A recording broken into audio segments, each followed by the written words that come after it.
أعوذ بالله من الشيطان الرجيم بسم الله الرحمن الرحيم الحمد لله رب العالمين نحمده ونستعين ونستغفره ونعوذ بالله من شرور أنفسنا ومن سيئات أعمالنا من يهده الله فلا مضل له ومن يضلل فلا هادي له أشهد أن لا إله إلا الله وحده لا شريك له وأشهد أن محمدا عبده ورسوله سبحانك لا علم لنا إلا ما علمتنا إنك أنت العليم الحكيم اللهم علمنا ما ينفعنا وانفعنا بما علمتنا وزدنا علما اللهم أت أنفسنا تقواها وزكها أنت خير من زكاها أنت وليها ومولاها Rabbi yassir wa la tu'assir Rabbi tammi bil khair amma ba'du. InsyaAllah kita sambung tadabbur surah An-Nahl ayat 70.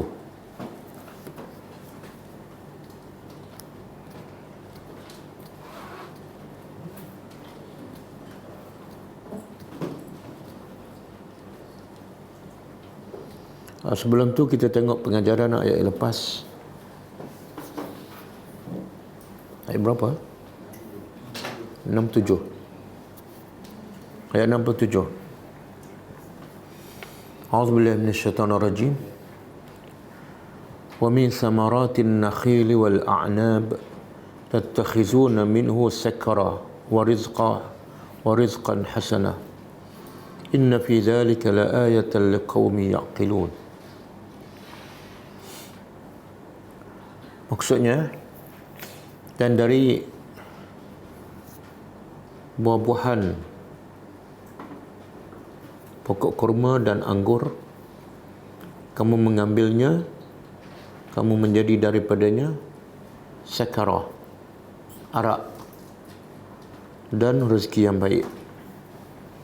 Sesungguhnya pada demikian itu pasti ada tanda kebesaran Allah bagi kaum yang berakal. Pengajarannya,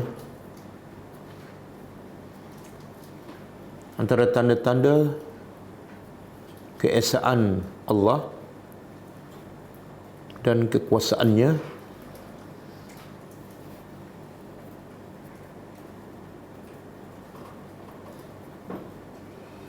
yang tidak mungkin dilakukan oleh sesiapa sahaja melainkan Allah.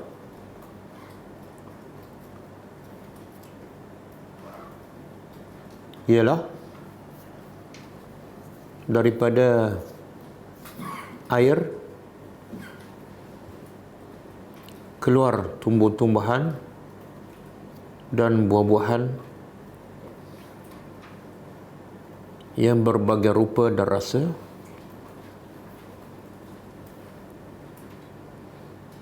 dan daripada buah-buahan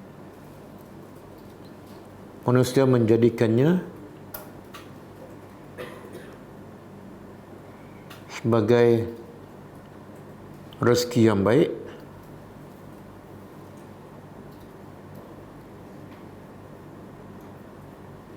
dan juga rezeki yang haram seperti arak.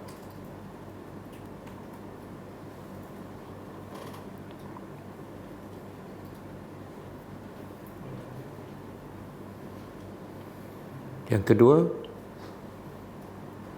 Allah memuji mereka yang berakal dan sentiasa menggunakan akalnya untuk memerhati kebesaran dan keagungan Allah melalui ciptaannya.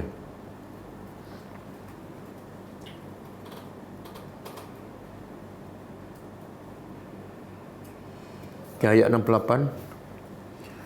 Wa auha rabbuka ila an-nahli an ittakhidhi minal jibali buyuta wa minas syajari wa mimma ya'rishun.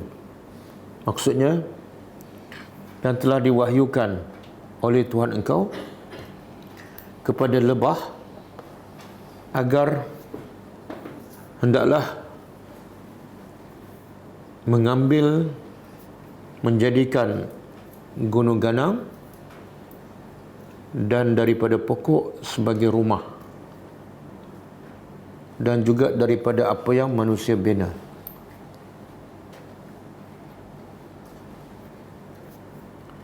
Kita sekalikan ayat 69. Thumma kuli min kulli thamarati fasluki subula rabbiki zulula yakhruju min butuniha syarabun mukhtalifun alwanuhu fihi shifaa'un linnas inna fi dhalika laayatan liqaumin yatafakkarun. Maksudnya kemudian makanlah, wahyu Allah kepada lebah, makanlah daripada setiap buah-buahan, kemudian tempuhlah jalan-jalan Tuhan engkau dengan mudah. Akan keluar daripada perut-perutnya minuman, iaitu madu yang berbagai warna, dan dalam madu itu ada syifa'un, penawar bagi manusia. Sesungguhnya pada demikian itu pasti ada tanda kebesaran Allah bagi kaum yang berfikir. Pengajaran daripada dua ayat 68 dan 69. Pertama, bukan semua yang Allah wahyukan adalah Nabi.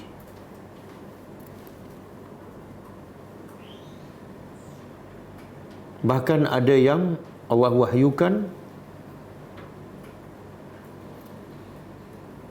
kepada binatang,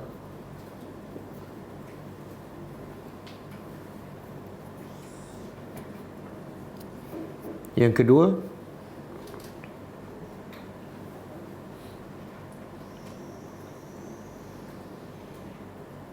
kebesaran dan kehebatan Allah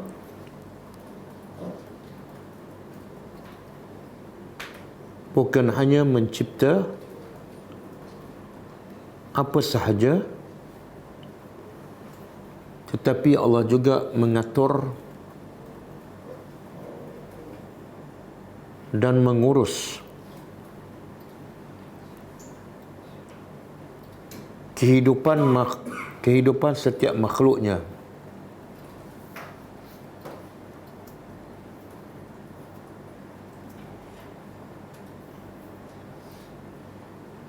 Setiap saat,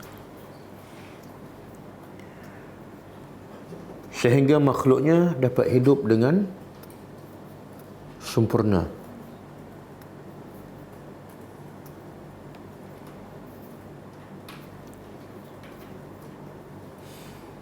Yang ketiga,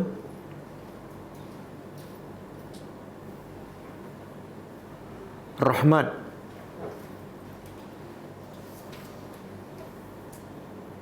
Allah yang sangat luas kepada manusia dengan mencipta lebah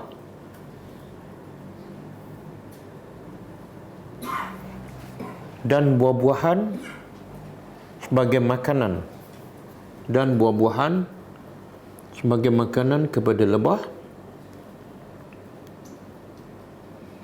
yang akhirnya mengeluarkan madu yang berbagai rasa dan warna, untuk manusia.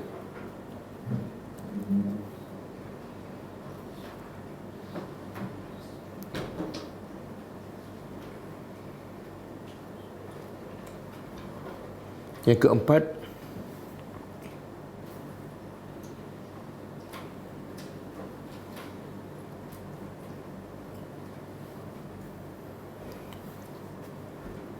pada madu ada penawar untuk badan manusia,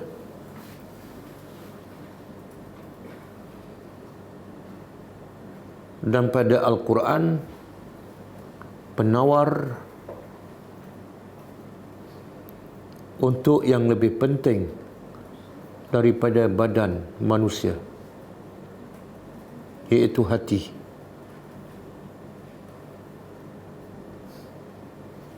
Yang sekiranya baik setiap hati manusia,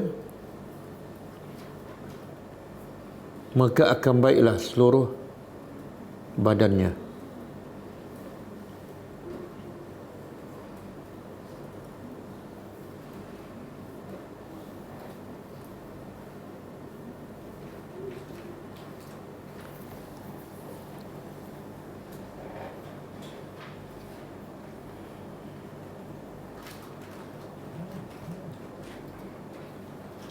Yang kelima,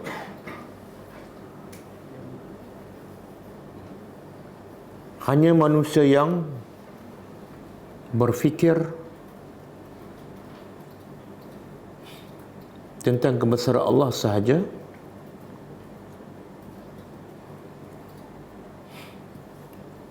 akan menjadi manusia yang beriman dan sentiasa bersyukur atas segala nikmat Allah.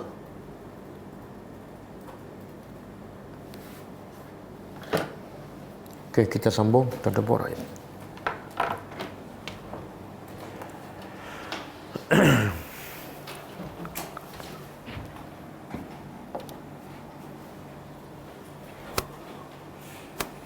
Okey, kaitan ayat malam ni, ayat 70 dengan yang lepas.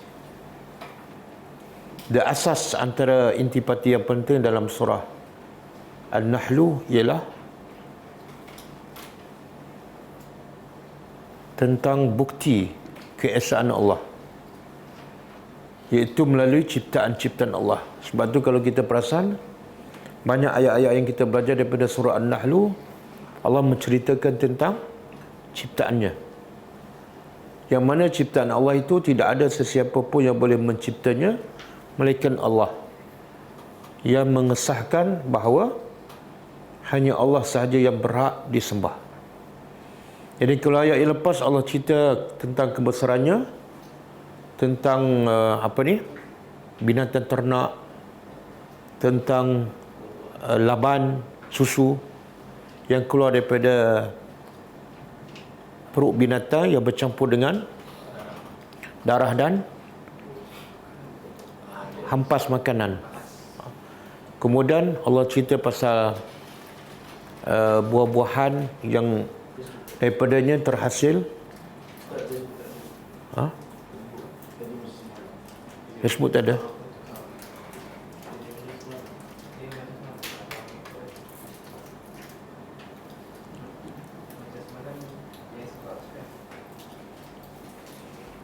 YouTube ada.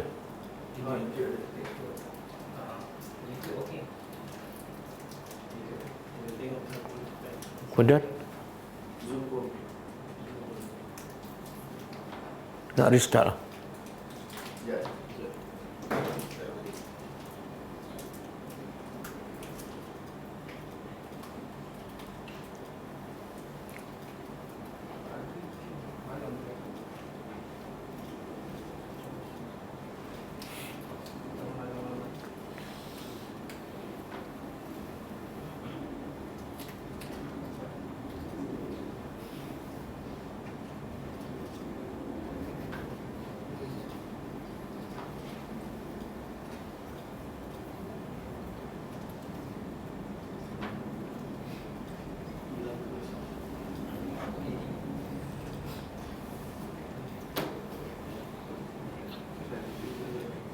YouTube okey kan? Kita sambung je.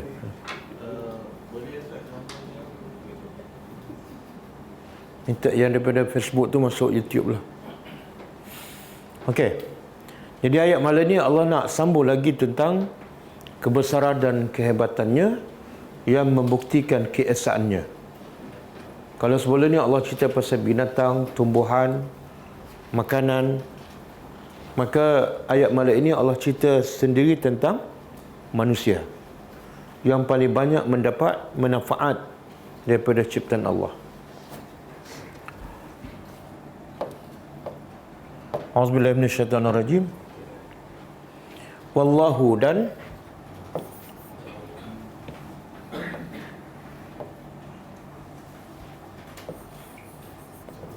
Allah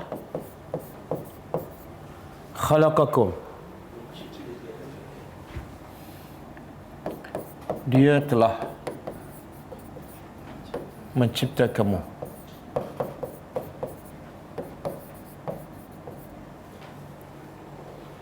Dalam ayat ni walaupun dua patah je, tapi sebenar dalam ayat ni ada tauhid.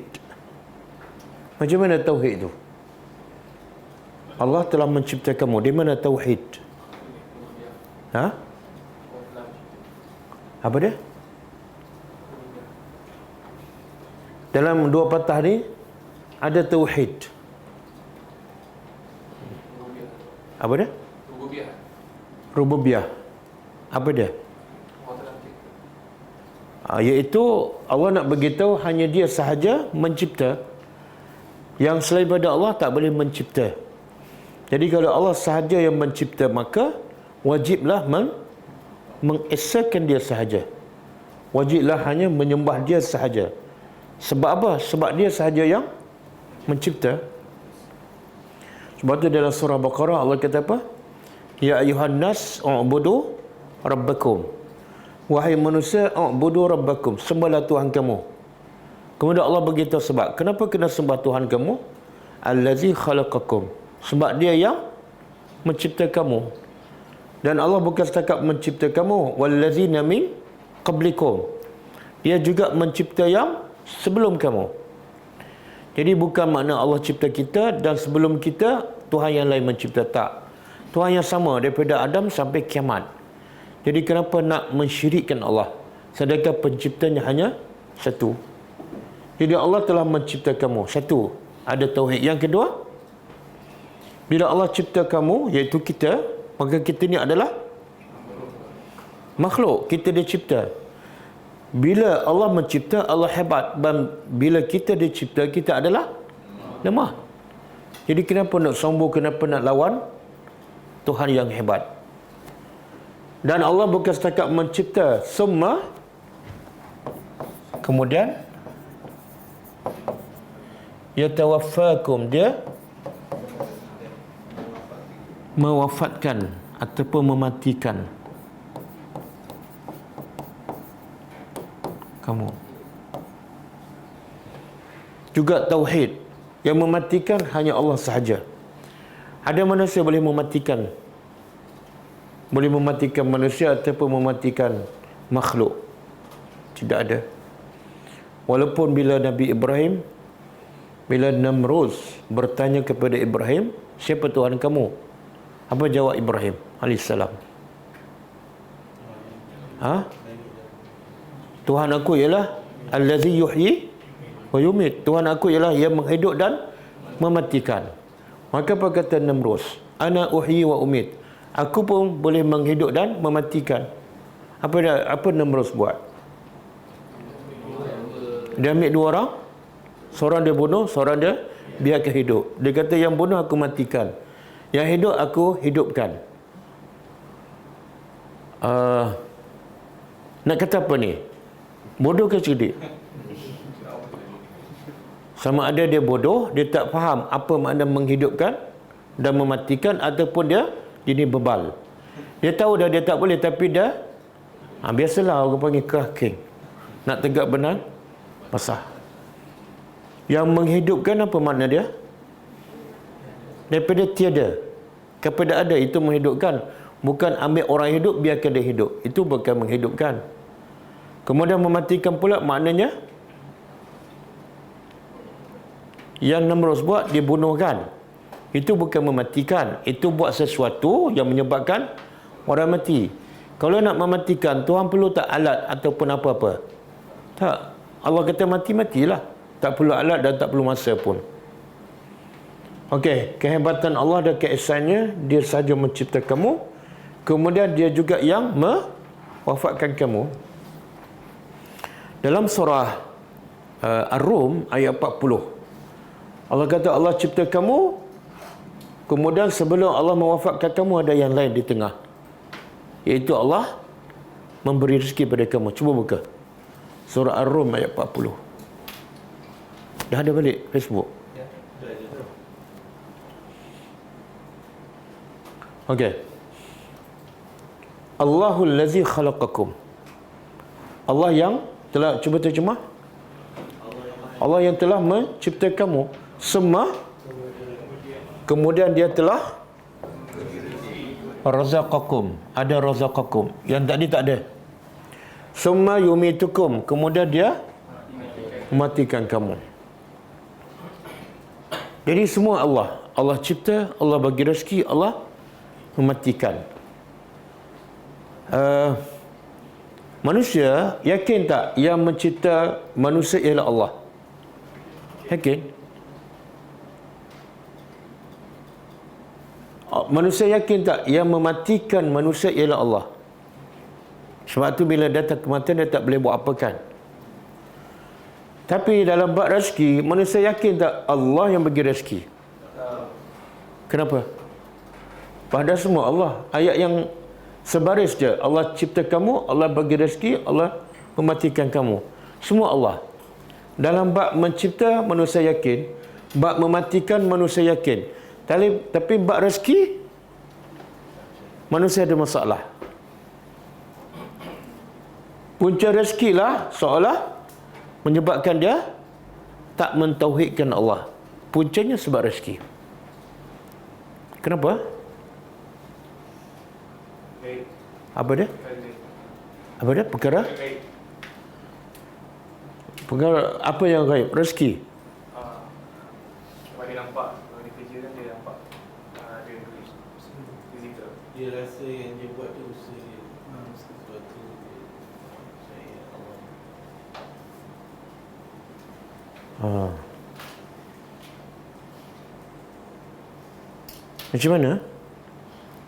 Kenapa dia rasa itu usaha dia? Sedangkan Allah kata, Allah cipta, Allah bagi rezeki. Bukan kamu.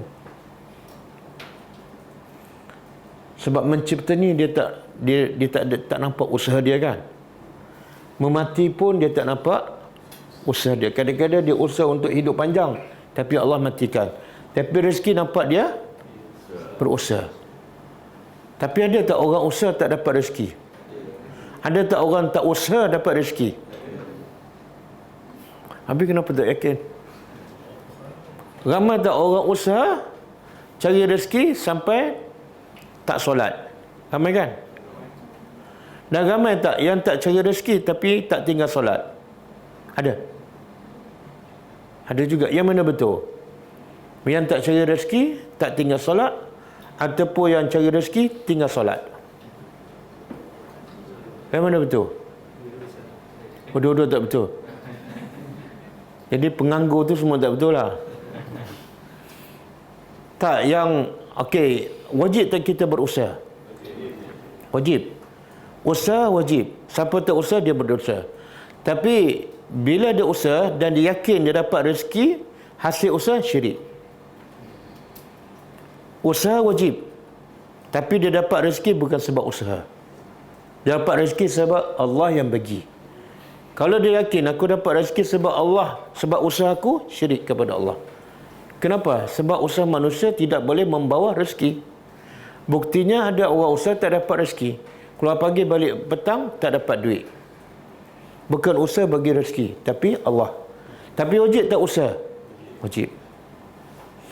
Patutlah Allah kata, Nabi kata apa? Lau tatawakkaluna haqqa tawakkuli. Kalau kamu betul-betul bertawakal pada Allah, la razaqakum, pasti Allah bagi rezeki pada kamu sebagaimana sebagaimana Allah bagi rezeki pada burung. Keluar perut kosong, balik kenyang. Jadi burung tahu tak rezeki dia di mana dan apa? Pukul berapa? Jenis apa? Tapi dia ada tak risau dapat tak rezeki ni? Tak. Tapi Allah bagi rezeki pada dia sebab apa? Sebab dia keluar. Keluar tu usaha. Jadi jangan fikir dapat ke tak. Yang kita kena fikir pada aku usaha ke tak. Kalau kamu dah usaha, Allah akan bagi. Bahkan usaha yang paling tepat, usaha yang paling benar ialah usaha apa? Usaha yang paling tepat ialah usaha menjadi orang yang bertakwa. Ramai orang usaha untuk menjadi pencari rezeki, tapi tak ramai yang usaha untuk jadi orang yang bertakwa. Sebab syarat utama dapat rezeki beda. Takwa. Dalilnya, wa may yattaqillah yaj'al lahu makhraja wa yarzuqhu min haitsu la yahtasib. Jadi orang Melayu tanpa ayat tu. Tapi bila cari rezeki, dia yakin itu usaha dia. Sampai tinggal solat. Ya? Jadi Allah kata dia mencipta kamu, dia bagi rezeki, dia mematikan kamu, kemudian dia boleh hidupkan balik yang telah mati dah hancur. Kemudian Allah tanya, hal min syurakaikum? Biasa Quran ni Allah suka bertanya. Sebab apa? Dengan soalan ni membuka minda. Hal min syurakaikum, adakah ada daripada sekutu-sekutu kamu yang kamu sekutukan mereka dengan aku? Ada tak sekutu kamu itu man yaf'alu min zalikum, yang boleh buat seperti itu? Min syai'in, sikit pun. Ada tak? Yang boleh cipta, boleh bagi rezeki, boleh mematikan dan boleh menghidup. Ada tak ada? Semua akan jawab apa? Tak ada. Kalau tak ada, kenapa manusia bodoh sembah juga ataupun sekutukan juga Allah? Mulut dia cakap tak ada, tapi dia samakan contoh berhala dengan Tuhan yang mencipta. Kemudian Allah kata subhanahu, maha suci Allah, wa ta'ala, dan maha tinggi, amma yusyrikun, daripada apa yang mereka syirikkan. Jadi kalau kita baca ayat ni pasal rezeki, kita tak risau sebab Allah jamin. Dia cipta, dia bagi rezeki. Okey. Kemudian setelah Allah cipta kamu, kemudian Allah wafatkan kamu, wa minkum, dan minkum dia panggil litab'id, sebahagian, dan di antara kamu yang Allah cipta itu ada di antara mereka man, orang yang yuraddu, dikembalikan, ila, kepada arzalil umur. Arzal ni khas, yang paling lemah, yang paling hina. Umur lah dah jadi bahasa Melayu. Dia panggil apa ni? Arzal. Asal dia razala. Razala ni mana hina ataupun lemah. Tapi bila pattern dia, kita dah jumpa banyak kali ni. Kalau pattern dia af'al, akbar, ahsan, afdal. Apa mana? Paling. Kalau razala, hina, lemah. Kalau arzal, Jadi Allah nak begitu, Allah cipta kamu, dan ada yang Allah matikan. Ada mati masa kanak-kanak, ada mati masa baru lahir, ada mati masa remaja, ada mati masa dewasa, dan ada sebahagian Allah kembalikan sampai umur yang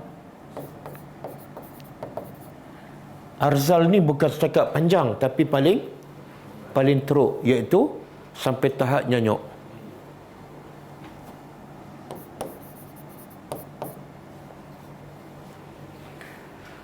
Yang Nabi minta supaya kita minta berlindung. Nabi kata ta'awwazu, hendaklah kamu mohon perlindungan kepada Allah daripada nanti saya akan tunjukkan doa.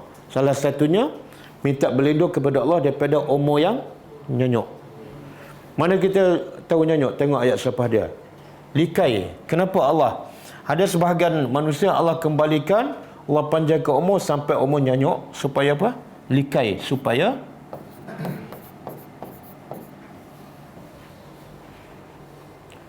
La ya'lama,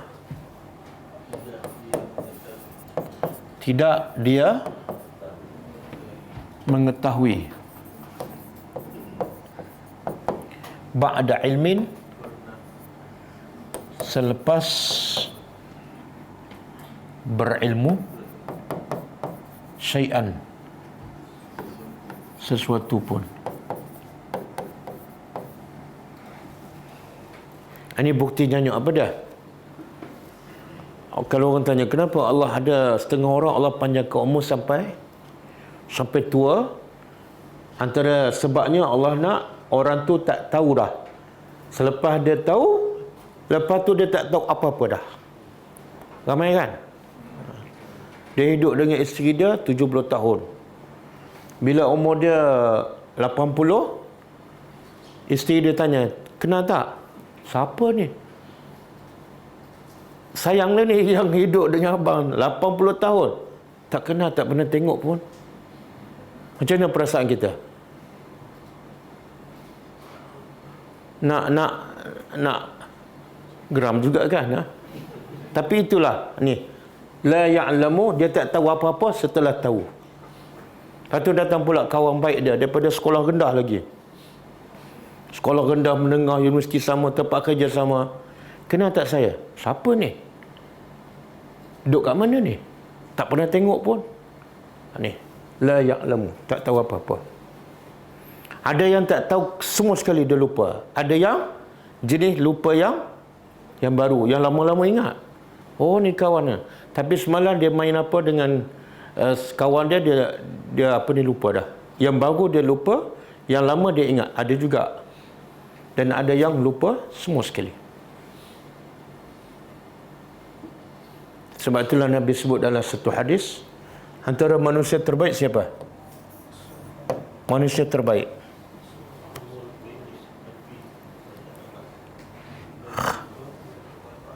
Khairun nas man qala umruhu wa hasuna amaluhu. Asyarrun nas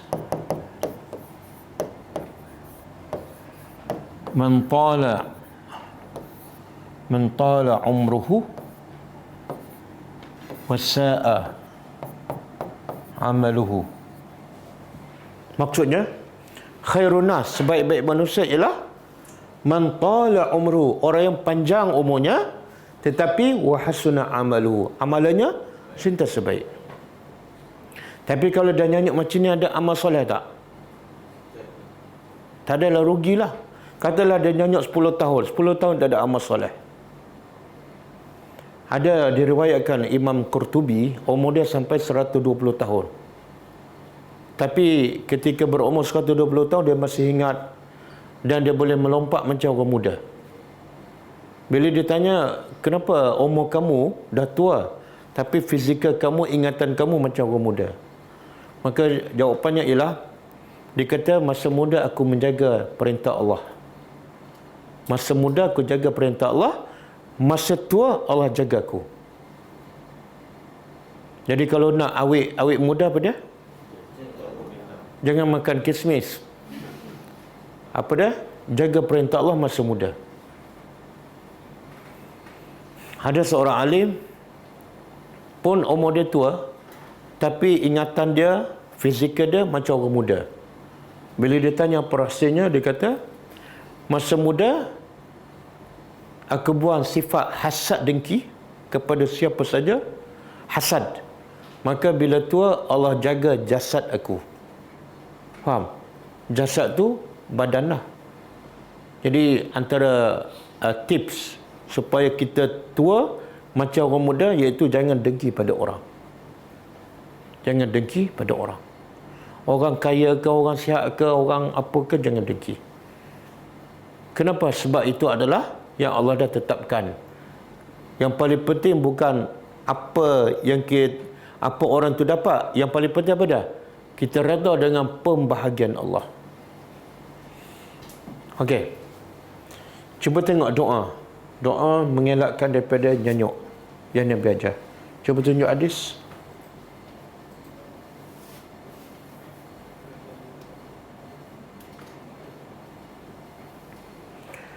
An Sa'di ibni Abi Waqqas radhiyallahu anhu qala, daripada Sa'ad bin Abi Waqqas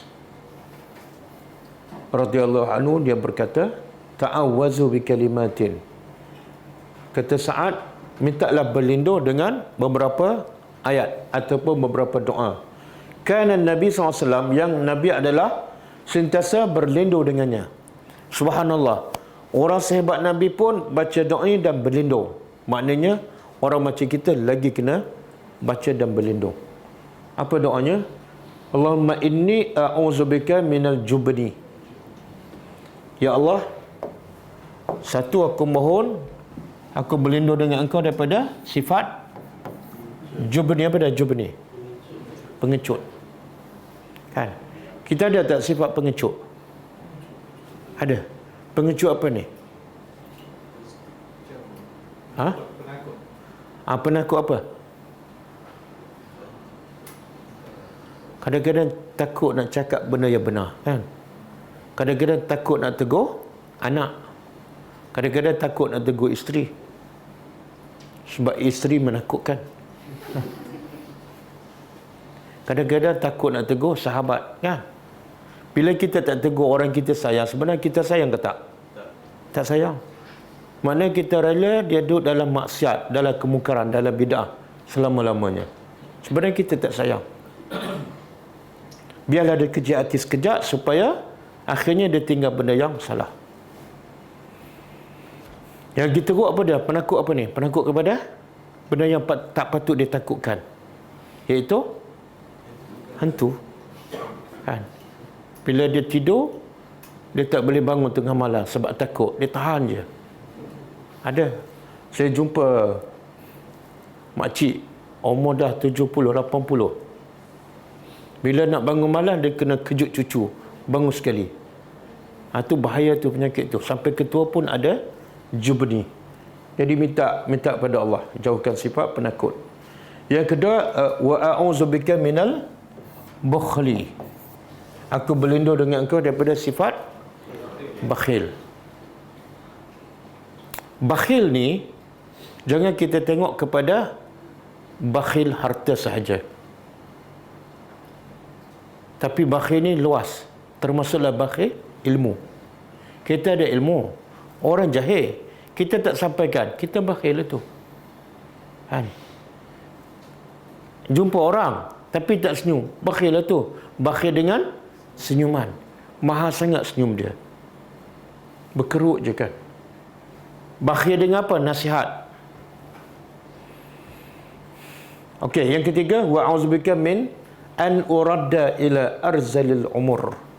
Aku berlindung dengan engkau daripada aku dikembalikan sampai umur nyanyuk. Arzalil umur, umur yang tua. Kesian, kan? Kita tengok orang yang tua nyanyuk. Biasanya, kata ulama, biasa umur yang nyanyuk ni 70, 75 dan ke atas. Tapi tak mestinya.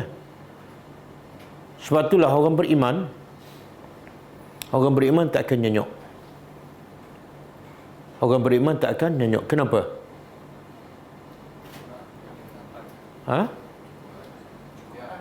Sebab Allah jaga dia. Dan ulama kata salah satu cara, tadi saya dah sebut dah beberapa cara. Tapi cara yang paling baik ialah supaya Allah jaga umur kita sampai ketua. Sampai ketua kita boleh beribadat, ialah dengan Al-Quran. Selalu baca Quran, selalu tadabbur Al-Quran dan selalu hafal Al-Quran.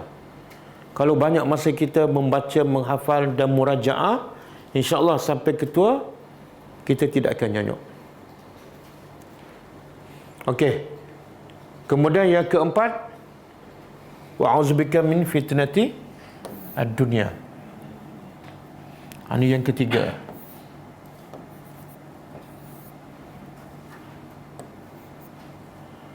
Yang keempat, aku berlindung dengan engkau daripada fitnah dunia. Apa makna fitnah dunia? Apa saja yang menyebabkan kita jauh daripada agama, fitnah. Kita lambat solat, fitnah. Kita tertipu dengan dunia, tertipu dengan hobi kita, kan? Itu semua yang menyebabkan agama kita semakin jauh daripada Allah, semakin lemah ibadat kita, semakin tak khusyuk. Apa saja penyebabnya, itu adalah fitnah. Kadang-kadang handphone itu fitnah. Kemudian wa azabil qabri, yang kelima daripada azab kubur. Hadis sahih riwayat Bukhari. Okey, dah hafal doa ni? Dah semua? Siapa yang boleh hafal, hafal lah.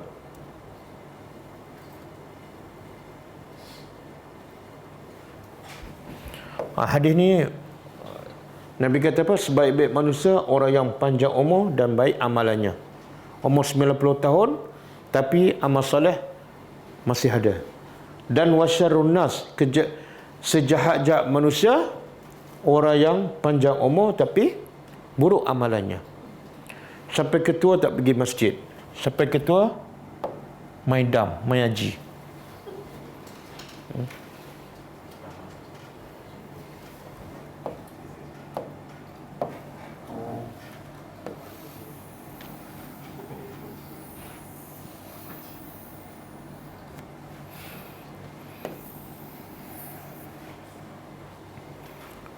Saya baru dapat mesej daripada seorang pelajar. Dan begitu bapa dia 80.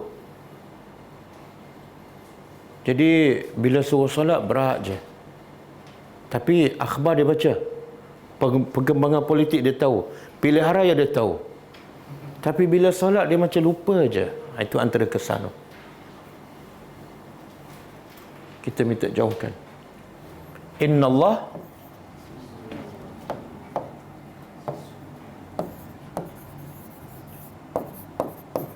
sesungguhnya Allah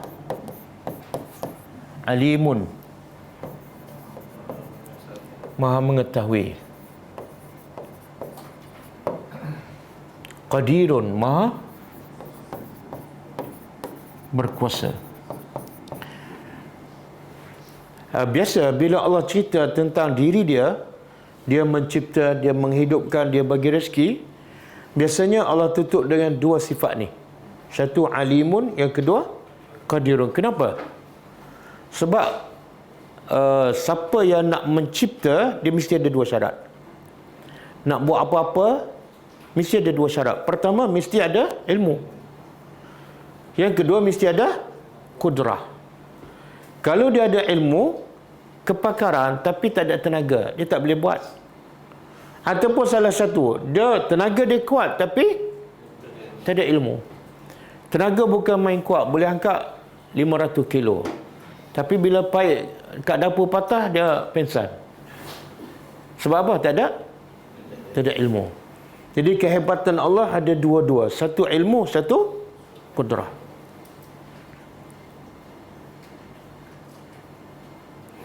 Kita ada baca doa zikir pagi kan? Dalam zikir pagi ada tak doa minta dielakkan daripada menjadi tua yang nyanyuk lah, ada dalam zikir pagi? Cuba baca. A'udzubika minal kasal wasu'il kibar. Itu pun yang kita baca setiap pagi. Wasu'il kibar. Aku berlindung dengan engkau minal kasal, daripada malas.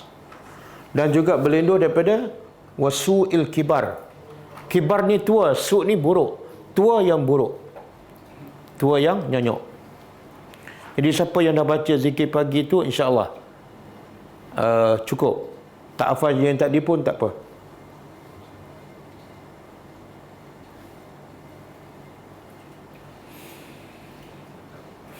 Okey. Lepas Allah beritahu pengajaran ayat yang tadi, ayat 70, pengajarannya apa dia? Allah beritahu dia berkuasa mencipta, mematikan, dan ada yang mati awal, ada mati kanak-kanak, ada yang Allah panjang sampai nyanyuk. Pengajarannya apa? Sebut satu pengajaran.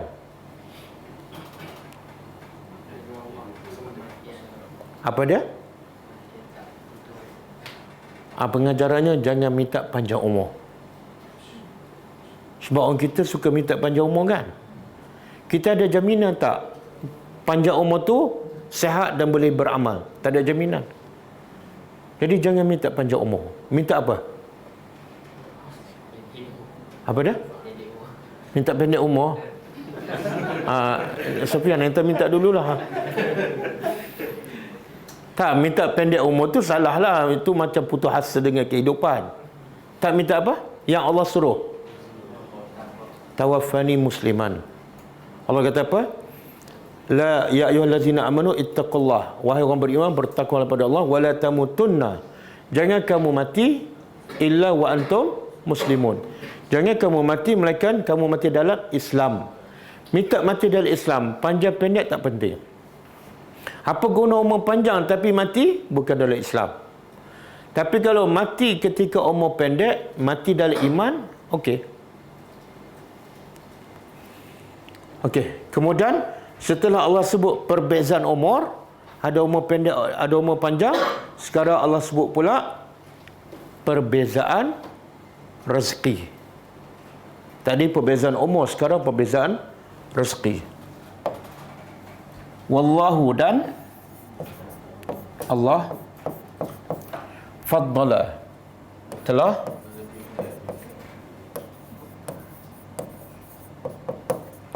telah melebihkan ba'dakum, sebahagian kamu, ala ba'din, atas sebahagian yang lain.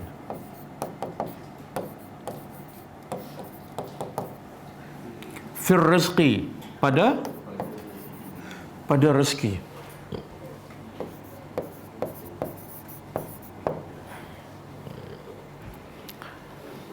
Bila sebut rezeki ni apa makna dia? Bila sebut rezeki, biasa kalau orang Melayu kalau tanya rezeki dia faham apa? Duit. Tak. Sebenarnya rezeki ni dalam bahasa Arab ialah apa saja yang memberi manfaat pada kita, rezeki. Apa saja yang memberi manfaat, duit, umur, kesihatan, anak. Dan rezeki yang paling mahal apa dia? Ilmu. Rezeki yang paling mahal ialah ilmu. Sebab tu Allah utuskan Nabi dengan sebuah Al-Quran, bukan dengan duit. Okey. Jadi Allah kata Allah melebihkan sebahagian kamu atas sebahagian pada rezeki. Maksudnya apa? Ada yang Allah jadikan dia kaya, ada Allah jadikannya miskin. Dan yang kaya pula berbagai-bagai. Ada kaya-kaya sangat, ada kaya-kaya biasa. Yang miskin pula berbagai-bagai. Ada miskin biasa, ada miskin yang teruk papa ke dana. Siapa yang buat semua tu? Allah. Jadi pengajarannya apa? Bila Allah bagi tahu, dia melebihkan sebahagian yang lain. Ada jadi raja, ada jadi rakyat biasa, ada jadi pemimpin, ada jadi golongan marhain. Makna kewajipan kita apa dah? Redha je lah. Sebab yang melebihkan bukan usaha orang tu, Allah yang melebihkan. Cuba buka surah Ar-Rum ayat 37 ke?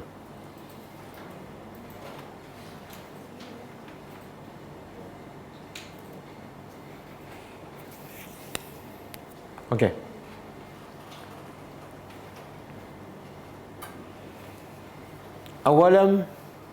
Awalam yarau. Cuba terjemah. Kenapa tidak yarau mereka? Melihat ke, perhatikan, memikirkan.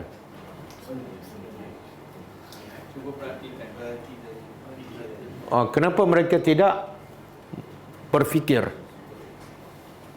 Apa dia? Mana Allah suruh kita berfikirlah.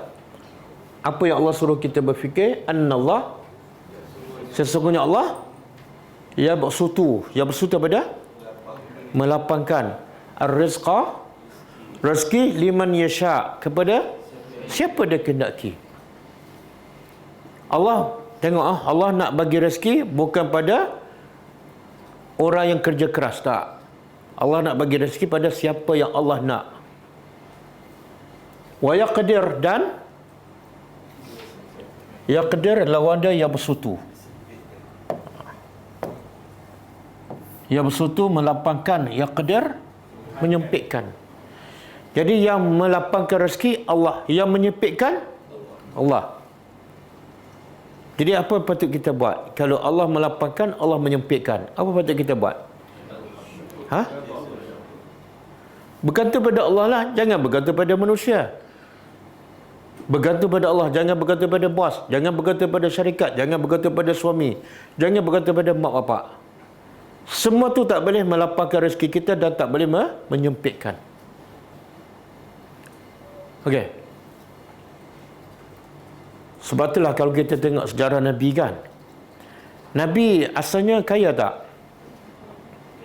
Kaya tak Nabi?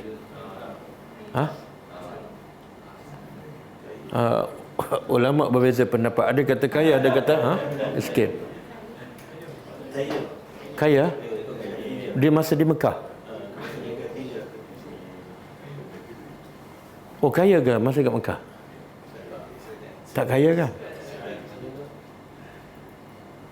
Tak kaya kan?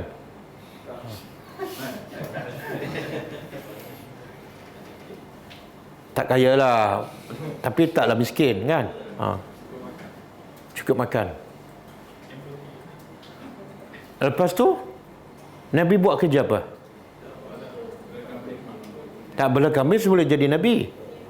Nabi berniaga dengan Khadijah pun boleh jadi Nabi. Bila start jadi Rasul, Nabi kerja dakwah je. Tapi Nabi makan daripada mana? Jangan soal. Sebab yang bagi rezeki ialah Allah. Dan Nabi buat kerja Allah. Logik tak? Nabi buat kerja Allah, tapi tiba-tiba Allah tak bagi rezeki. Yang Abu Jahal pula lawan Tuhan, Tuhan bagi rezeki. Logik tak? Tak logik. Okey, lepas tu Nabi berhijrah ke Madinah. Dan diriwayatkan Nabi biasa kalau korban kadang-kadang sampai 100 ekor unta kalau Nabi korban. Asalnya tak ada harta. Dan kena keluar daripada kampung halaman Mekah. Sehelai sepinggan. Pergi ke Madinah, kosong, zero. Tapi bila Nabi berkorban 100 ekor unta, dari mana Nabi dapat? Kita asalnya memang kaya dan tak pernah berhijrah pun. Tapi bila korban, satu bahagian daripada seekor lembu. Dari tempat yang murah. Lepas tu di Kemboja pula tu. Kereta banyak, rumah besar, korban di Kemboja. Satu bahagian daripada seekor lembu. Jadi sebenarnya siapa kaya? Nabi ke kita? Dari mana kekayaan Nabi? Allah. Apa kerja Nabi? Sampai boleh korban 100 ekor unta. 100 ekor unta ni bukan murah. Yang boleh korban 100 ekor unta ni biasa siapa? Sultan tak mana ada. Tak ada. Saya ingat di Malaysia tak ada 100 ekor unta. Betul kan? Tak ada. Kalau ada pun dia kumpul semua. Jadi 100 ekor unta. Jadi soalnya apa kerja Nabi? Sampai boleh korban 100 ekor unta. Apa kerja Nabi? Wa may yattaqillah, iaitu yang kata siapa yang bertakwa pada Allah, iaitu buat semua perintah Allah, Allah bagi rezeki yang tak disangka. Daripada kena halau, daripada miskin, tiba-tiba bila korban, sekali korban 100 ekor unta. Okey. Kita setiap tahu satu bahagian. Kemudian inna fi zalika, sesungguhnya pada demikian itu pasti ada tanda-tanda kebesaran Allah bagi kaum yang beriman. Apa dia? Apa tanda kebesaran Allah? Allah boleh sempitkan rezeki, Allah boleh. Kita tak boleh nak kata apa. Berapa ramai yang bekerja keras tak kaya-kaya. Dan berapa ramai yang kerja setahun kaya gila. Kan? Ada kan?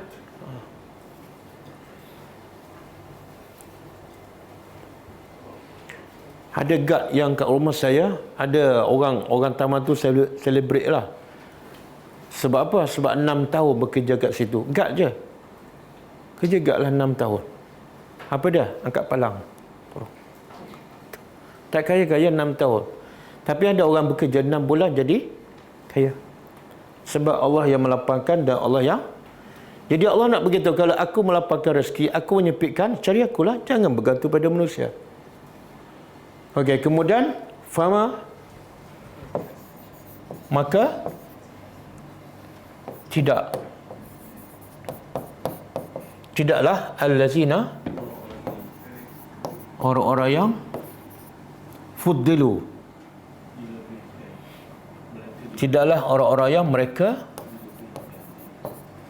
dilebihkan. Biradi apa dia?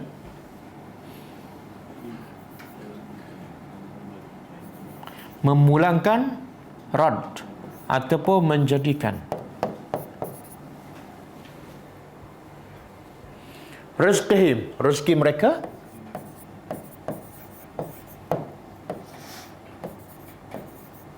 ala ni ke atas ataupun kepada ma malakat aimanuhum.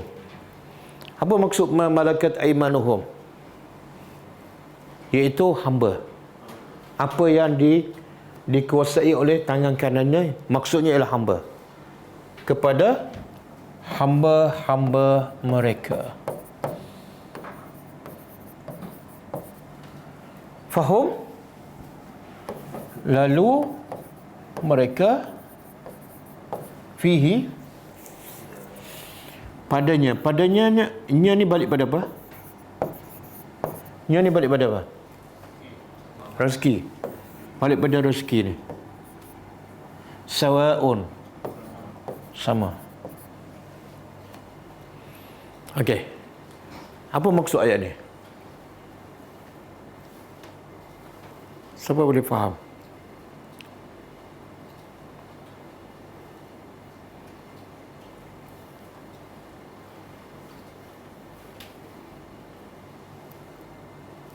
Allah boleh bagi pada hamba ni, tapi manusia tak boleh buat benda sama pada orang yang dia miliki, macam hamba, orang yang miskin. Macam mana tu? Allah kata Allah bagi rezeki pada manusia. Allah melebihkan orang ni di atas orang lain kan?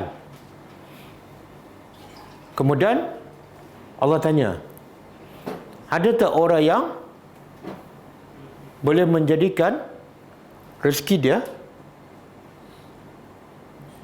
kepada hamba dia? Katalah dia raja dan dia ada hamba. Dia ambil rezeki dia tu semua sekali kereta. Kalau ada 10 kereta, 5 untuk dia, 5 untuk hamba. Kalau ada 10 juta, 5 juta untuk dia, 5 juta untuk hamba dia. Jadi Allah tanya, boleh tak dia buat macam tu? Boleh tak? Kenapa tak boleh? Tadi hamba, harta semua milik dia. Dia bos, dia ketua, dia raja. Tadi hamba je. Tapi dia bagi pada hamba dia separuh-separuh. Seolah dia dengan hamba sama. Dia akan buat tak macam tu? Tak. Apa yang Allah nak sampaikan?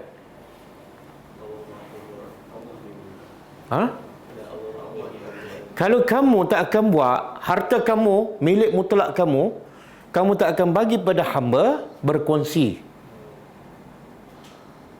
Macam mana Tuhan yang mencipta segala-gala, tiba-tiba hak Tuhan, hak sembah dia, kamu bagi pada berhala? Masuk akal tak? Masuk akal tak? Boleh faham? Mana Allah bagi contoh sangat-sangat yang sangat apa dia panggil? Menusuk, menampar. Macam mana kamu tak sanggup bagi hak kamu pada hamba, tiba-tiba kamu bagi hak Allah pada berhala? Seolah Tuhan dengan berhala sama. Sekejap kamu sembah Allah, sekejap kamu sembah. Macam mana untuk kamu tak akan buat, tapi untuk Allah senang je kamu buat. Seolah Allah tu tidak ada nilai dalam hidup kamu. Macam kisah, saya tak ingat surah apa. Orang musyrikin, dia tuduh Allah ada anak perempuan kan? Siapa dia? Malaikat kan? Kenapa dia jadikan malaikat anak perempuan, bukan anak lelaki? Tengok perangai manusia. Yang dia tak suka, sangat benci pada anak perempuan, dia pergi pada siapa? Punyalah biadab manusia. Jadi Allah buat soalan ni supaya mereka terbuka. Macam mana kamu tak sanggup buat pada harta kamu? Berkongsi dengan hamba, sebab kamu rasa ini hamba mana layak. Dia tak usaha pun, tak kerja, aku yang bekerja. Maka begitu juga Allah, ini hak Tuhan. Allah saja mencipta, Allah saja bagi rezeki. Tiba-tiba hak Tuhan untuk sembah dia kamu bagi pada selain pada Allah yang sebenarnya adalah hamba. Okey. Maka Allah pun kata afa bi ni'matillah. Apakah dengan nikmat Allah yajhadun, mereka ingkar, mereka kufur. Apa nikmat Allah yang Allah sebut dalam ayat ini? Sebelum tu Allah mencipta, Allah bagi rezeki, Allah menghidupkan, Jadi semua tu nikmat Allah. Kamu guna nikmat Allah, kemudian kamu kufur, kamu lawan Tuhan. Bahkan kamu guna nikmat Allah untuk sembah berhala. Adakah patut?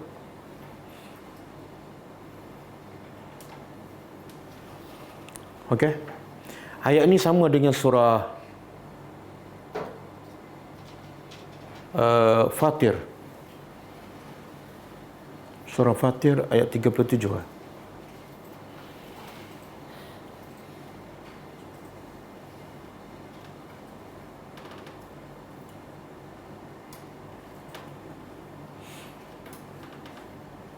Oh, bukan.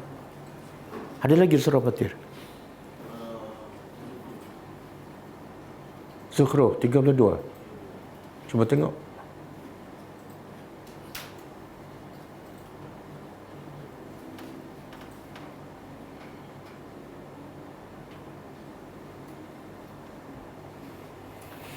Okey, ini tak apalah, ini pasal rezeki ni. Cuba kita terjemah. Allah bertanya kepada manusia.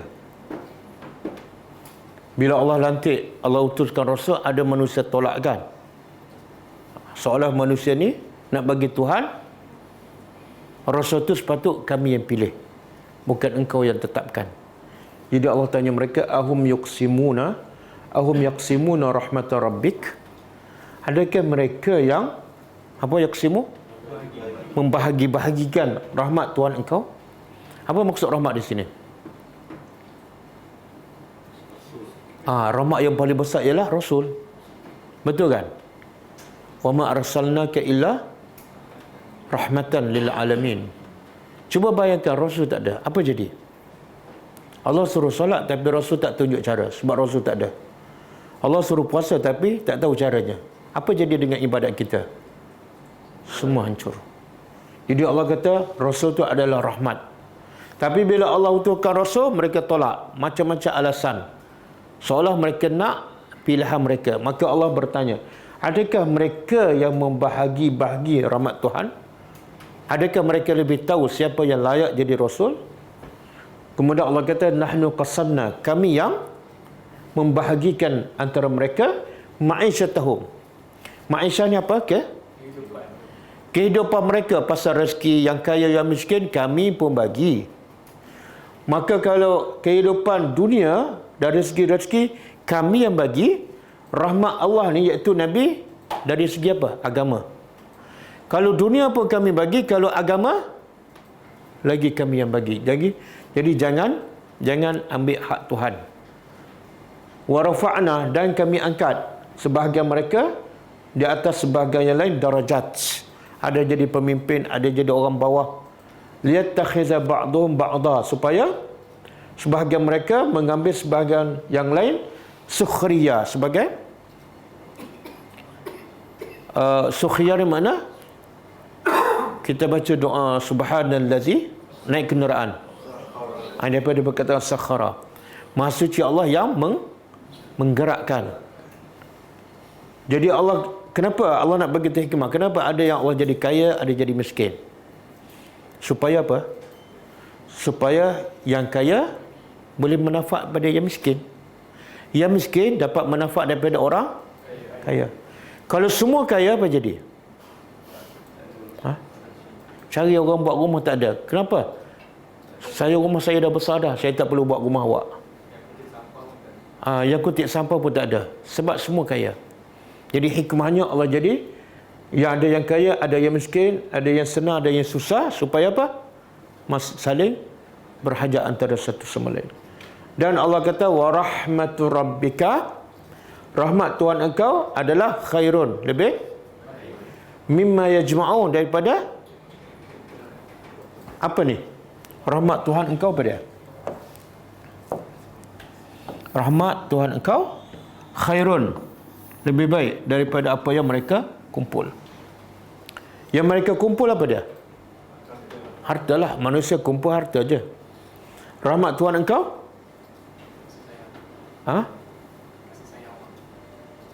dalam konteks ayat ni ialah Rasulullah.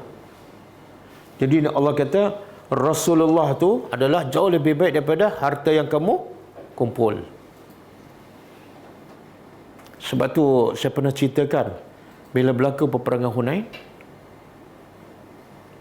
selepas Nabi buka kota Mekah dan tentera Islam menang, dan banyak harta rampasan, banyak sangat. Jadi harta rampasan tu Nabi bagi pada siapa? Orang Mekah yang baru masuk Islam. Ada yang Nabi bagi seorang 100 ekor unta. Tapi orang Madinah yang banyak membantu Nabi dan datang daripada Madinah, buka kota Mekah, berperang bersama Nabi, Nabi tak bagi apa-apa. Jadi akhirnya orang Ansar bercakap di belakang. Dia kata apa? Nabi tak adil. Nabi pentingkan apa? Orang Mekah, sebab Nabi asal orang Mekah. Tuduhan yang sangat berat.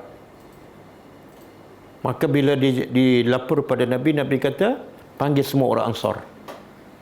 Nabi kata kalau aku tidak adil, agak-agak siapa lagi yang akan berlaku adil? Tengok kenapa Nabi bagi harta yang banyak pada orang Mekah yang baru je masuk Islam, tak ada jasa pun, baru di 3 hari masuk Islam, bagi pula bekas sikit 100 ekor unta. Orang Madinah yang banyak bantu Nabi, Ansar, banyak menolong Nabi sampai tegak negara Islam di Madinah, Nabi tak bagi apa-apa pun.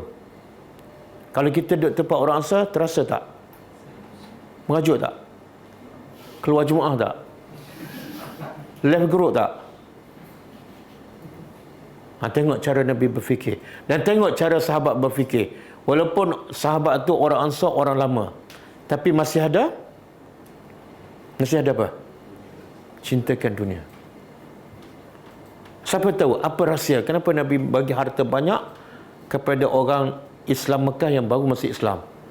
Dan orang Ansar yang dah lama banyak membantu, banyak jasa, Nabi tak bagi apa-apa. Sekor pun tak bagi. Apa rahsianya? Kuat sikit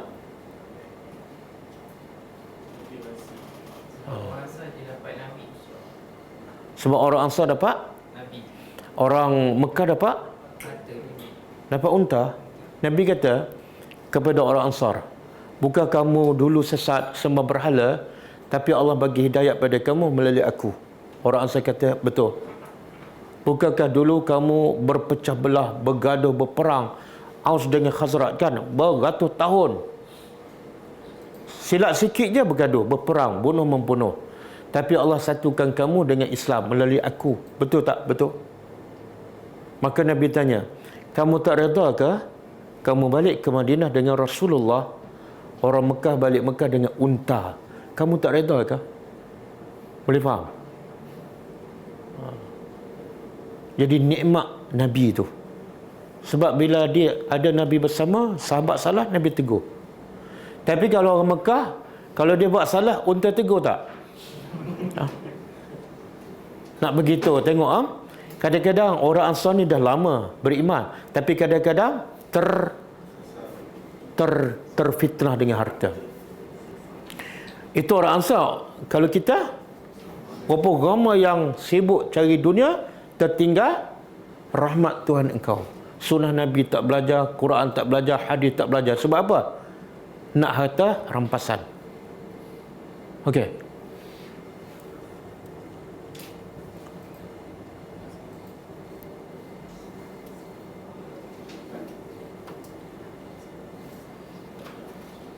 Panjang ke? Oh. 4 baris. Jadi nak habiskan ayat yang panjang ke ataupun nak harta rampasan? Habiskan. Nak habis masa ada berapa minit ke? Okey, betul ke ni ya? Betul. Tapi insya-Allah lepas ni ada harta rampasan.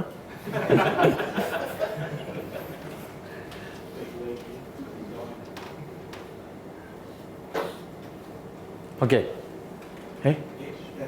63.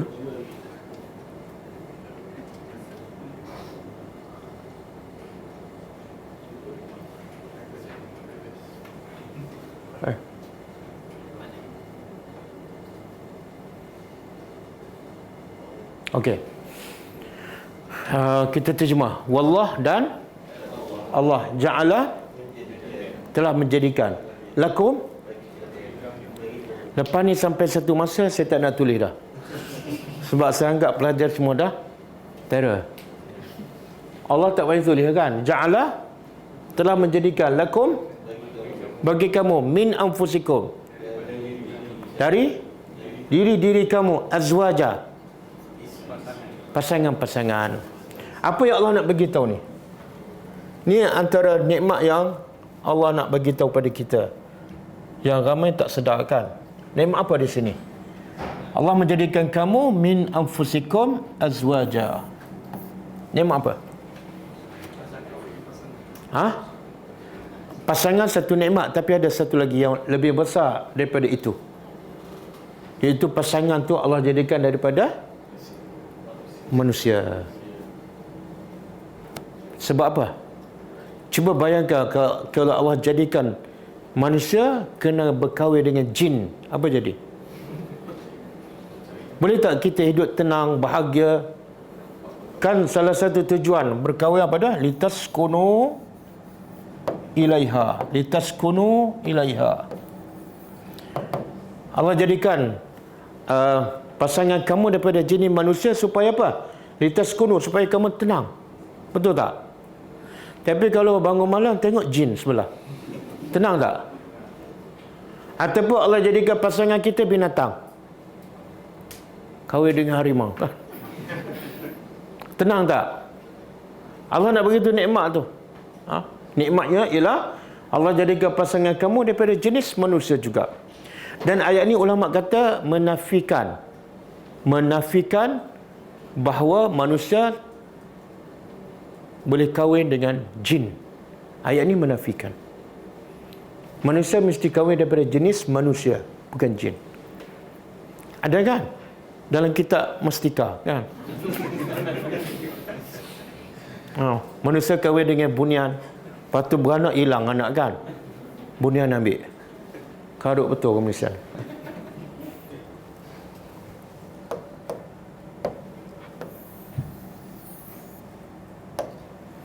Okey, kemudian waja'ala lakum, dan dia menjadikan untuk kamu min azwajikum banin. Daripada pasangan kamu pula nikmat lain pula, iaitu banin, anak-anak. Nikmat tak anak? Ya Allah, nikmatnya. Apa nikmat anak? Penyejuk mata. Betul tak anak kita penyejuk mata ataupun pemanas barang? Betul tak?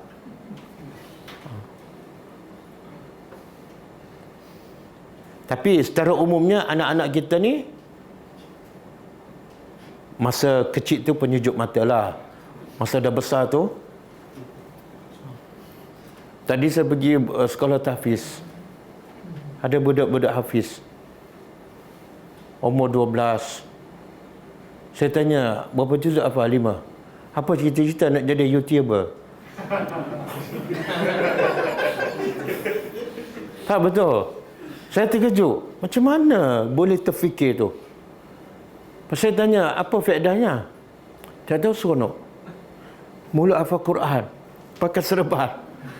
Saya kata, kenapa tak nak jadi yang terbaik? Tak tahu. Sebab selalu main game. Tengok. Kesan tu, itu di mana tu? Bukan di sekolah budak jahat. Di sekolah tahfiz.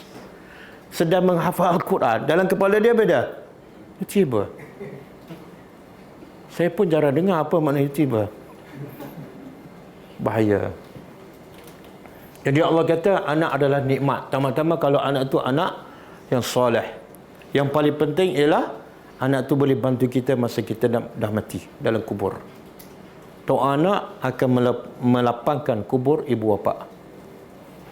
Apa lagi nikmat? Wahafadatan, dan cucu. Betul tak? Cucu adalah nikmat. Berapa ramai orang-orang tua terhibur dengan cucu. Sebab apa? Anak degil. Kan? Anak panggil tak dengarkan, telefon pun tak. Jadi hiburan atuk apa dia? Cucu lah. Kenapa tak datang kelas? Jaga cucu, Ustaz. Dulu jaga anak, sekarang jaga cucu. Lepas tu bila cucu dah besar, jaga cicit. Jadi akhirnya atuk ni daripada muda sampai ketua tak ada masa nak belajar. Jadi kadang-kadang hafadah ni bukan nikmat tapi jadi musibah. Cucu pula menunggu-nunggu kedatangan atuk. Sebab apa? Kalau atuk datang mesti bawa aiskrim. Apa-apa je lah. Sebab bapak tak bagi. Lepas tu kadang-kadang orang kata atuk ni lebih sayang cucu daripada anak dia. Dulu dia tak bagi apa-apa hadiah. Tapi bila cucu, semua hadiah dia bagi. Penuh rumah dengan hadiah. Nasib kau lah.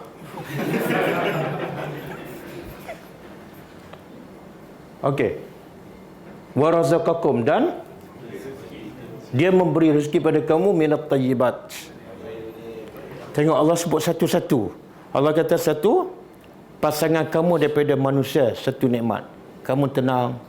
Tapi tenang tu bila tu? Bila kita beriman, bila suami dan isteri salihah. Tapi kalau tak soleh, tak tenang, bukan nikmat. Semalam, hari ni ada baca berita tak? Seorang suami didakwa di mahkamah bunuh isteri. Umur 32. Suami bunuh isteri. Ini bukan kali pertama, dah berlaku banyak kali kan. Saya tak tahu kenapa jadi trend dah. Marah aja bunuh. Bukan bunuh musuh, bukan bunuh perompak, bunuh orang paling sayang. Dia hilang sabar. Dia tak main sikit-sikit, tapa-tapa tak ada, bunuh terus. Dulu bakar kan. Bakar isteri, bakar kekasih. Yang ni yang terbaru bunuh isteri. Dia pukul sampai mati. Tidak ada ketenangan.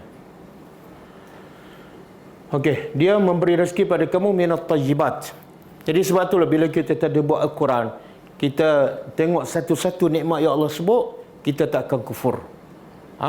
Kita akan berkasih sayang antara satu sama lain. Kemudian Allah tanya, afabil batil, maka adakah dengan batil? Apa benda batil? Benda-benda yang tak betul. Lawan dia hak. Benda-benda yang tak betul, termasuk ada ahli tafsir mengatakan berhala. Adakah dengan berhala mereka beriman? Dengan berhala mereka beriman. Dengan benda yang sesat mereka beriman. Tetapi dengan nikmat Allah, hum yakfurun. Dengan nikmat Allah mereka kufur. Allah cipta dia, Allah cipta anak, ada cucu, bangga pula dengan cucu. Tapi dia guna cucu sampai lalai, sampai solat lambat dengan cucu. Adakah patut? Okey. Jadi kita baca doa apa? Supaya anak cucu kita menjadi anak yang soleh dan cucu yang soleh. Apa doa tu? Rabbana hablana min azwajina qurrata a'yun waj'alna lil muttaqina. Tapi ramai orang baca doa dia tak faham apa maksud doa. Antara doa tu ialah dia minta apa? Jadikan kami imam. Imam kepada siapa? Imaman lil muttaqin. Kalau kamu nak jadi imam kepada orang bertakwa, pemimpin kepada orang bertakwa, mana kamu kena bertakwa. Tapi kebanyakan orang yang berdoa tak buat pun sesuatu yang menjadikan dia orang bertakwa. Dan dia tak buat pun sesuatu yang menjadikan anak dia orang bertakwa, tapi doa baca. Jadi ramai orang berdoa tapi tak usaha ke arah doa tu. Okey, cuba dah habis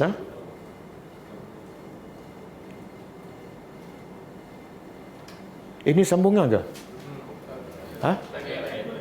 Ayat lain ke? Ayat lain dah. Cukup.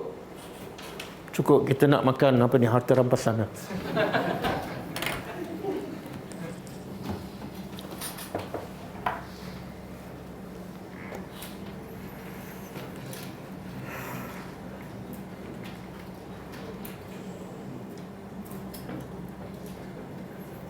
Okey, insya-Allah kita sambung malam besok insya-Allah. Kita tutup dengan membaca tasbih kafarah. Subhanakallahumma wa bihamdika asyhadu an la ilaha illa anta astaghfiruka wa atubu ilaik. Assalamualaikum warahmatullahi wabarakatuh. كتاب الله ترق جنانه وتنام